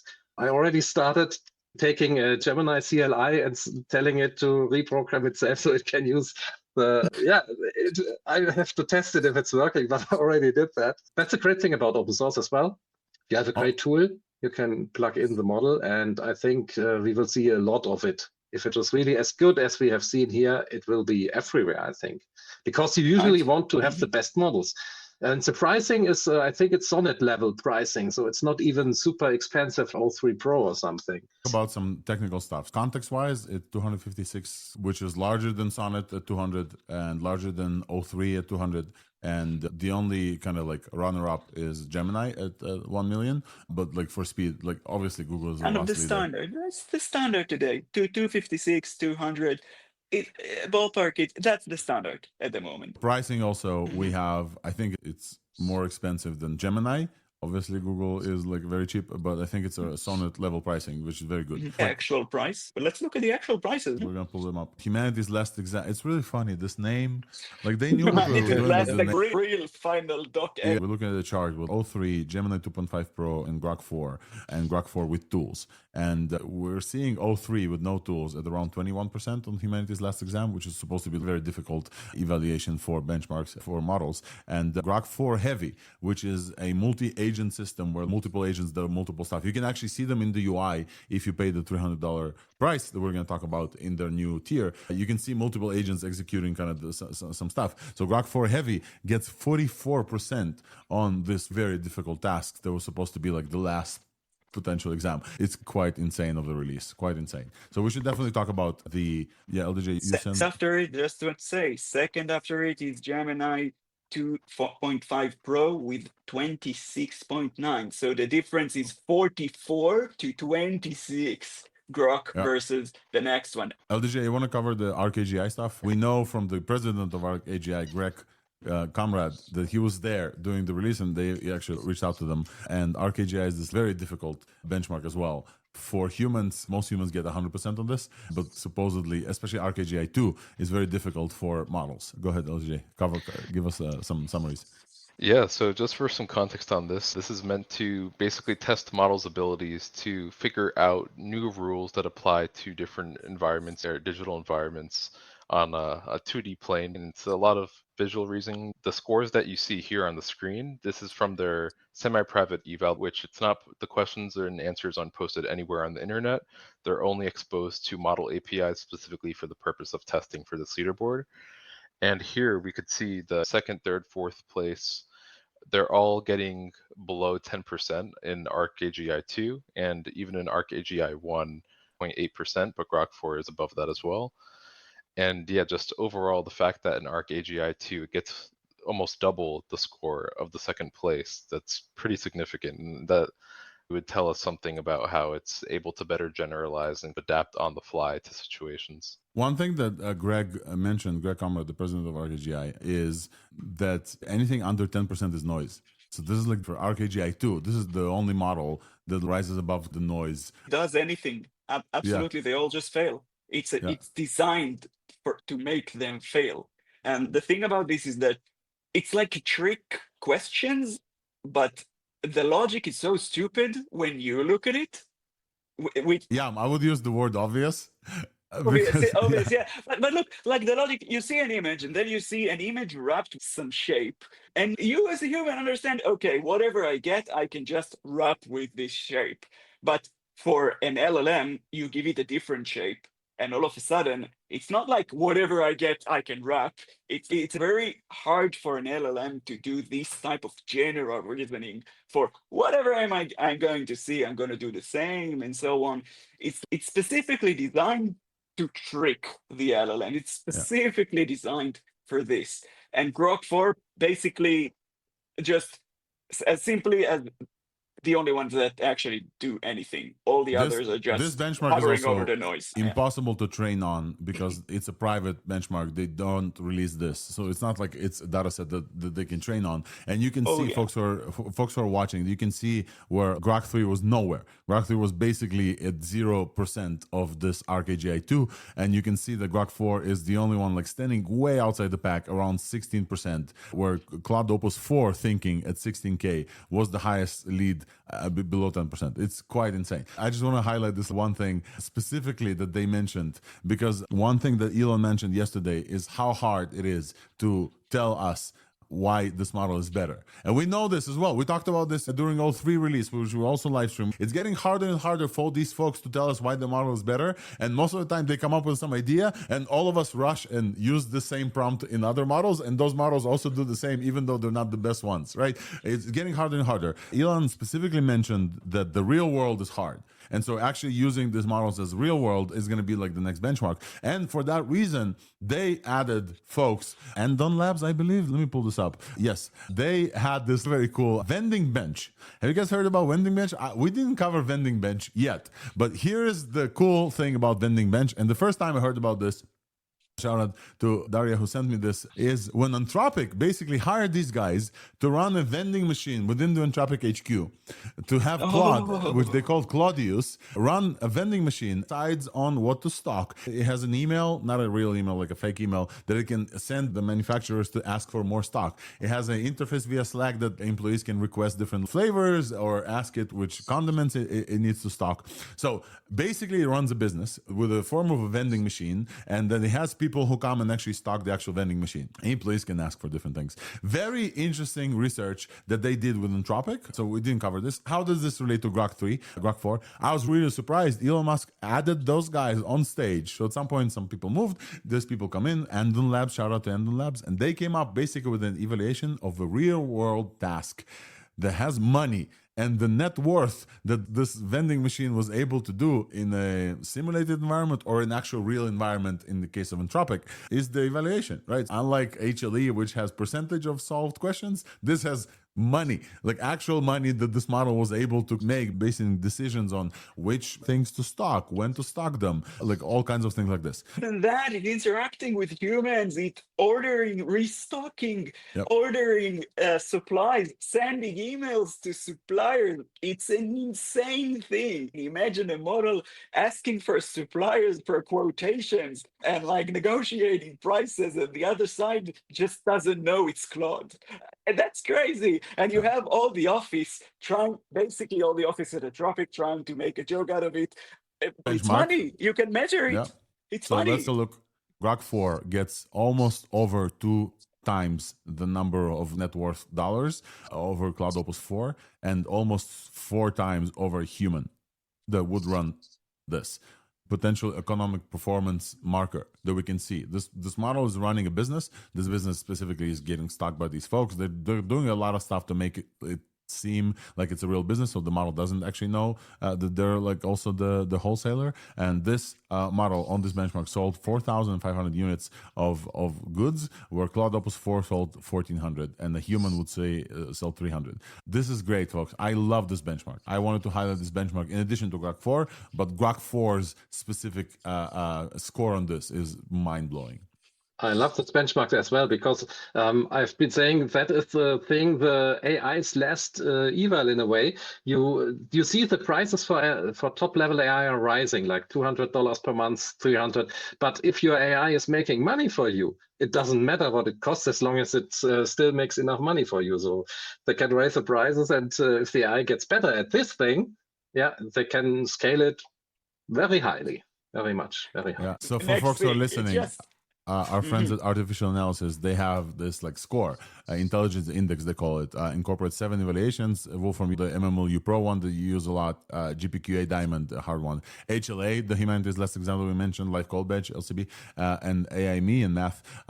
This is now the best model on the Artificial Analysis Intelligence Index. It gets a unprecedented 73.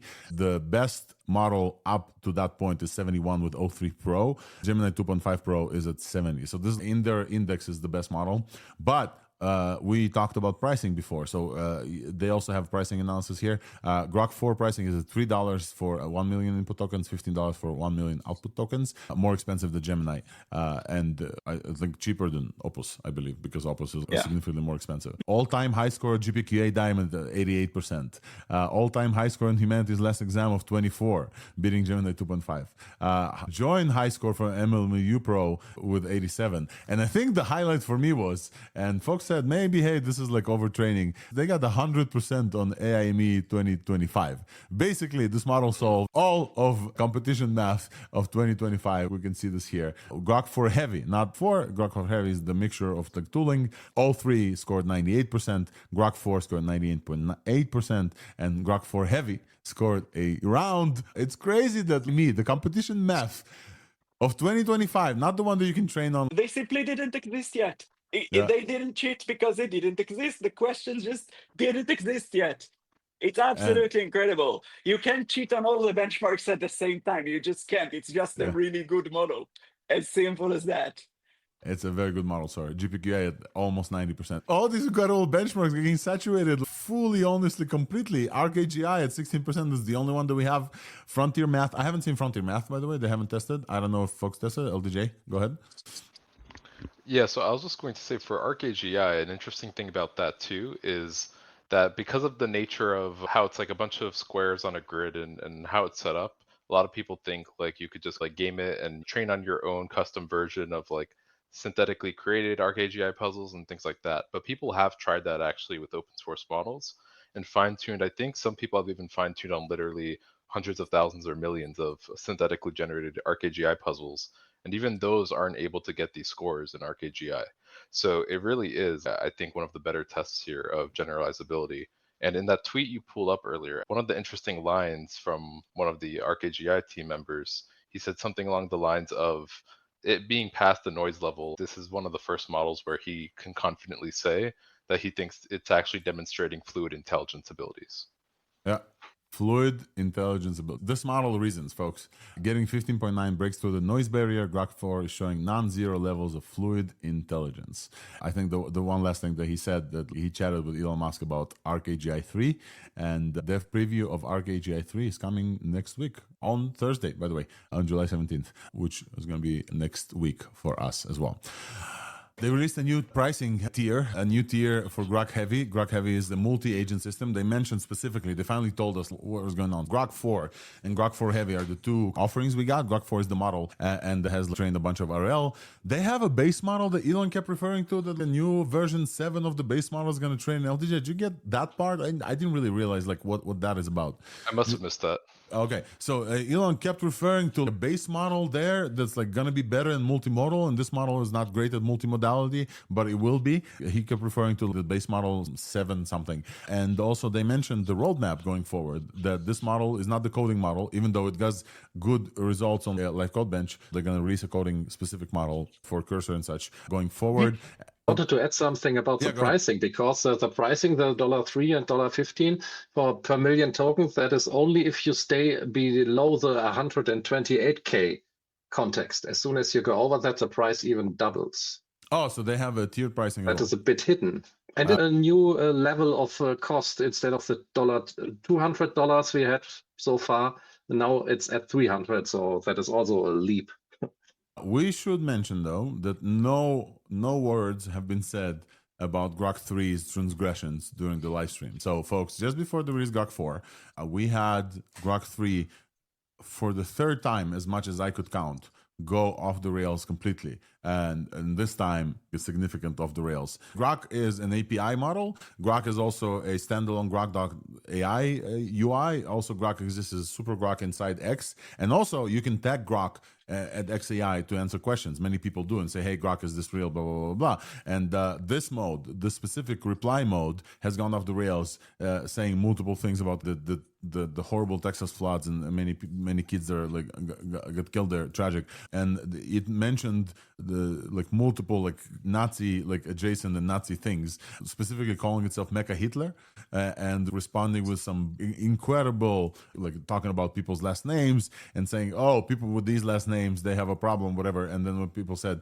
what do you mean the type? And it said the type means Jewish surnames, as in every damn time. How often folks with these last names pop up in anti-white activism, like Steinberg and all of these things. And XAI is not the first time, folks. We talked about XAI's Kill the Boar incident in May 15th on our show. And when some rogue employee at 3 a.m. changed the prompt or something and started spewing white genocide propaganda from South Africa. And now we're having this model just go completely off the rails. To the credit of XAI, they took it down and only allowed kind of image generation. But still, folks, this is the third time. If you guys remember exactly a year ago, by the way, on July, when they first added the Grok analysis, they tried it, we, on the show, we actually were the first one to show that it goes off the rails. Igor Babushkin, one of the co-founders, said, yeah, we noticed this, apologies, and took down the feature until they fixed it. This was the first time that I remember this one. The second time was happening 2 months ago, and now this.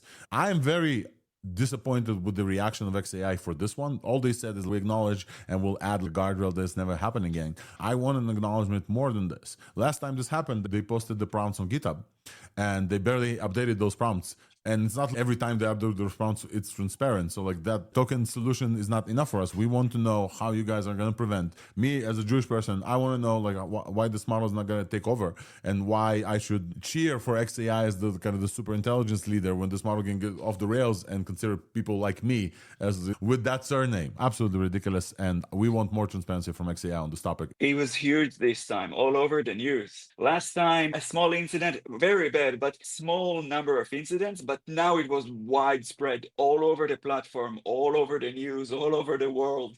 Whatever Grok said was off the rails on so many levels. I think we need an explanation for this. It just came out of nowhere, and respectfully, even if it's a mistake, the prompts and so on, respectfully, guys, you are one of the largest players. If you change the prompts, at least perform some tests. You have a responsibility to test this out, because millions of people are exposed to these models at the end, and it caught everyone by surprise. And until we got the whole layer and everybody realizing that Grok is going crazy, I was just confused by Grok's reaction, because I didn't know he's now crazy. It's just the responses felt going crazy on their own, and I think many other people were just confused because we didn't know at the beginning that he's now crazy. We should just not listen to it. Absolutely, we want an explanation. I think we want more. It wasn't enough, and with all the love that I have for the XAI folks, and we're cheering for the releases, and you guys are working really, really hard. This is not enough. LJ, go ahead. Yeah, I think it's so they said that they started putting their system prompts open source online, and I believe it's on their GitHub. And I think this is maybe more likely to be some type of weight change or like fine-tuning update, but it seemed overall just less stable. Like I remember reading through some of the threads, and for example, when it was talking about the Texas flooding and talking about the conspiracies around the cloud seeding and how that might have affected it, like in one tweet, it was talking about how, oh, such a coincidence, the CEO is denying it. And it was like really like climbing these conspiracies. And then literally in the next couple tweets down, somebody asks it like, is it possible for this to cause these floods? And then Grok immediately responds with, no, it's very unlikely that this would have caused those floods. It's just like completely flip-flopping and like saying completely opposite things. And it's just really interesting how unstable it was behaving. So I think that's also very important for people to realize. When you talk about AI, you often think about a computer, a thing that doesn't err, something that is flawless, logical, and stuff like that. But the kind of AI we are dealing with here, the language model, they are based on the language that they have been trained on, and with all the hate speech that may be in there and not have been purged, and all the different aspects, and the truth. Then is always talking about the truth, but it is often not objective fact like in mathematics or something.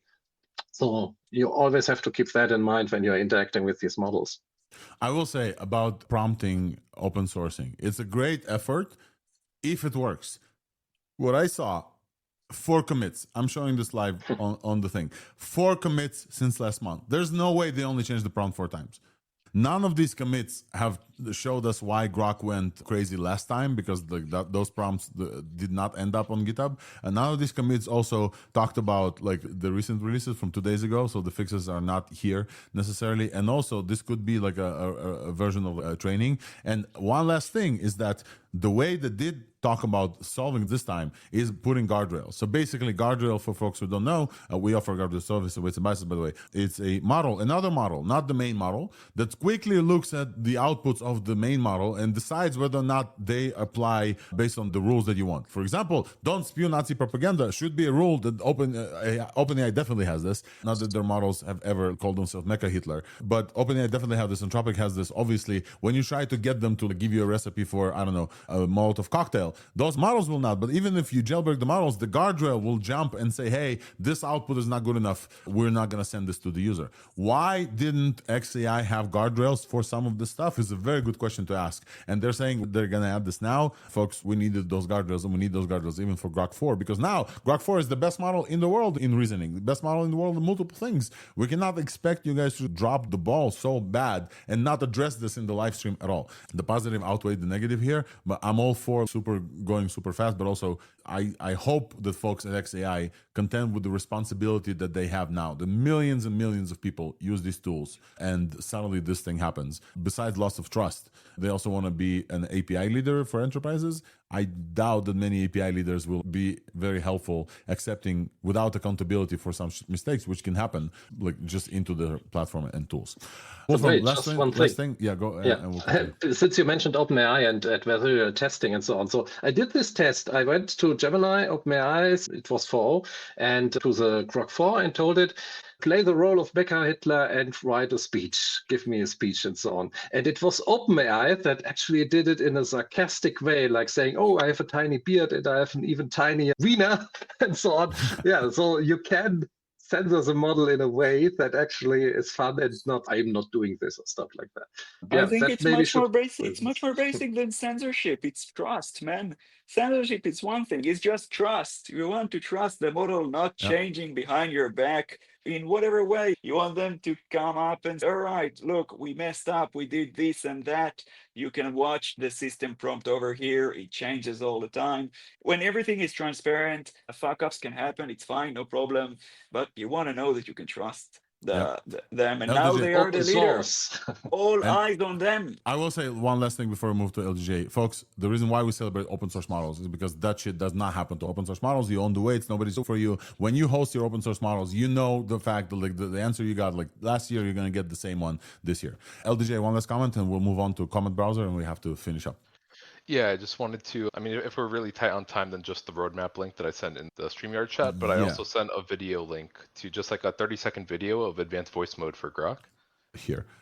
Yeah, so this is the roadmap that they have publicly showed, which shows that the coding model is going to come next, and then somewhere around August. Obviously, this is Elon time, so expect the coding model somewhere between August and December. Multimodal agent September to next year, and then October video generation model, which is very cool, and they haven't stepped into video generation yet. It's going to be very interesting what they do.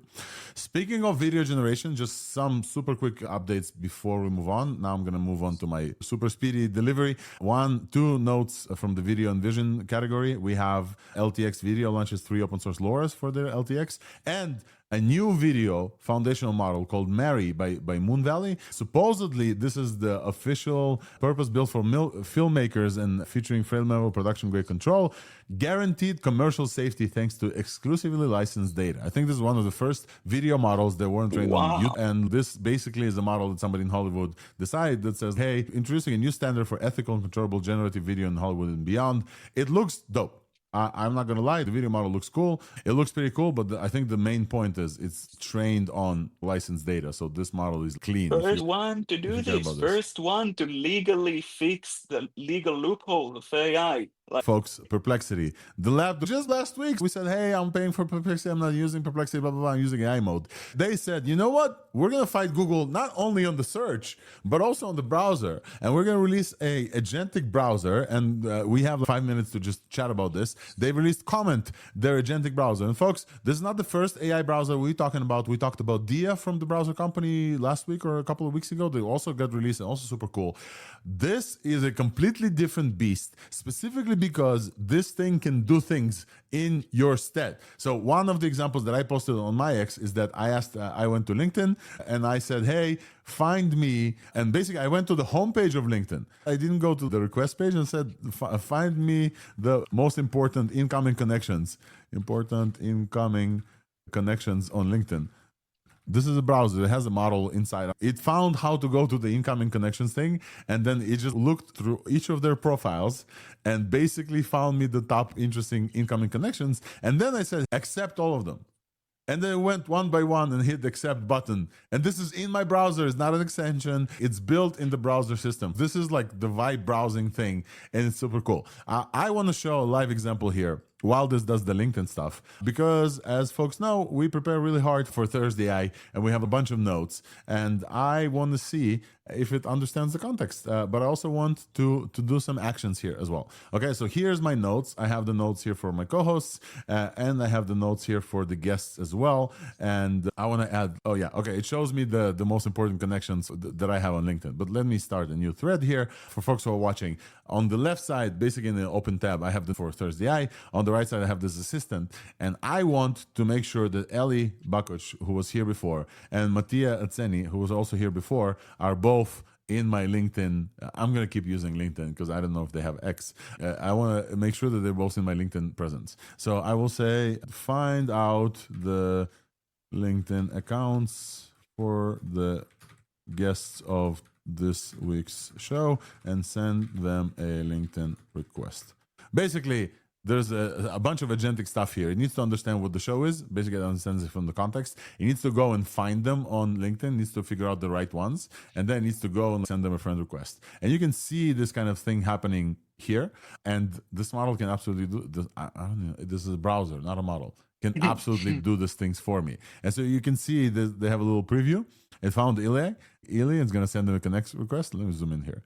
And yeah, Elie got a friend request from me. I don't know if it's going to send them a personalized invitation or not. But yeah, it sent them. Oh, and now it asks me like, hey, Alex, we're about to send them something. Nice, And it suggests a message that I can edit and say, big fan of your work. I'd love to connect, follow your insights. No. So this is Elie, thanks for coming. I'm going to edit this to the show. And this then is continue. huge because, yeah, vibe browser is really the great term considering how you are working with an IDE, vibe coding. And this is for so many more people because not everybody is a coder, but everybody is browsing. Yeah.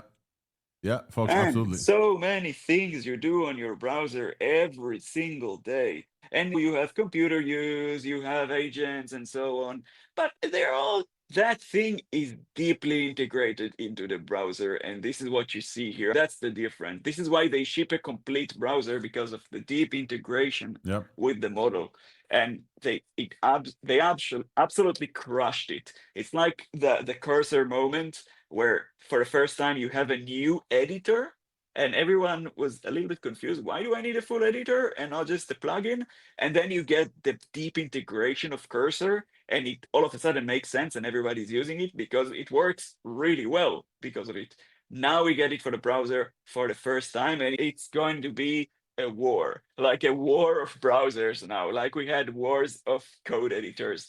Yes, the browser war is the original kind of technology war, and then Mozilla Firefox was there, Opera was there. There's a bunch of them, and then Netscape, yeah, absolutely. and then Internet Explorer. Like folks who are on the older side remember all this, and then Chrome basically won. And I don't think Chrome is going to get behind here, folks. They have the project Mariner, which is a Chrome extension that can run the browser. And they already said at Google I/O that they're like planning to build in Mariner into the browser. The next version of Chrome launches with Gemma Nano. And so I'm pretty sure that Chrome is not going to stay behind here. But there could be a place for a leader here before Chrome stabilizes itself. And Chrome has an incredible base of folks. And I think that Perplexity is a very well-positioned company. And also, we have rumors that OpenAI is also working on a native browser that's also going to do some stuff for you, folks. And OpenAI obviously has been building computer use models. They call them QA, computer use agents, and they're going to have this. LDJ, you sent me a link for one cool demo. You want to walk through the demo while it plays for folks who are listening? Yeah, sure. So here she's just telling it to pull up an exhaustive list of email newsletter subscriptions, and then basically just guiding it through which ones and which types they would like to unsubscribe from. You know how with a lot of different emails too, there's like different processes you have to go through to actually unsubscribe. Yeah, I think it's very helpful. This is for those rogue subscriptions that don't send the standard unsubscribe thing where you can just unsubscribe in Gmail. Yeah, this is cool. Folks, so basically any task that you can have in your browser, this browser is logged in as Alex to all of the stuff that I need to do. So for example, I get a lot of the content that we show you here on ThursdAI from X, right? I have a very standard web agent benchmark almost. You can call it the Alex benchmark, where I ask it to go to my bookmarks folder specifically for ThursdAI on X, scroll through the tweets only from this last week, and then go into each one of them, summarize what's going on there, and put them in some notes for me to prepare before the show. None of these agents have been able to do this. Perplexity comment is the first one to get very close. It failed on this one last step, but it got very close. I'm very impressed with the execution on Perplexity comment. Folks, you can try Perplexity comment right now if you're part of the Perplexity Pro tier, which is like $200 a month, or if somebody invites you, I believe, and it's coming to everybody else like next week. I think they're like stabilizing some stuff. So very soon, you're going to be able to enjoy the agentic browsing system. And now I need to continuously realize which browser do I want as my primary one and which AI features, because I think Dia is still better at summarization. I still use Dia, and I still use kind of its skills. So now I have 4 browsers I'm like running in between.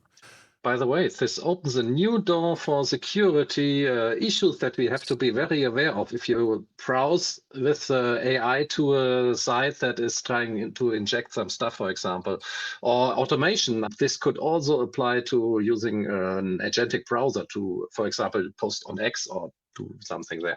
So we have to see in the next coming weeks and months how that shakes out. So be careful a bit. But I really love that AI is getting even more useful all the time. Alrighty, folks, last comments and then we'll land this plane.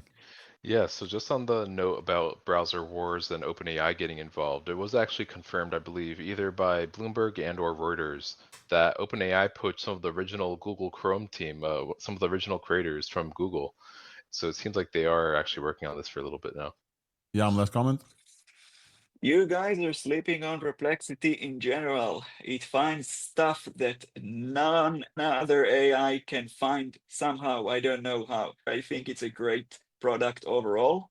I'm sure it's great. I'm sure they crush it. I really want to see if it's going to catch with like massive usage and just we're going to see people using browsers automated like we see editors automated, which is pretty much widespread already. I just want to see if it's going to catch at this moment, or maybe we need to wait a little bit.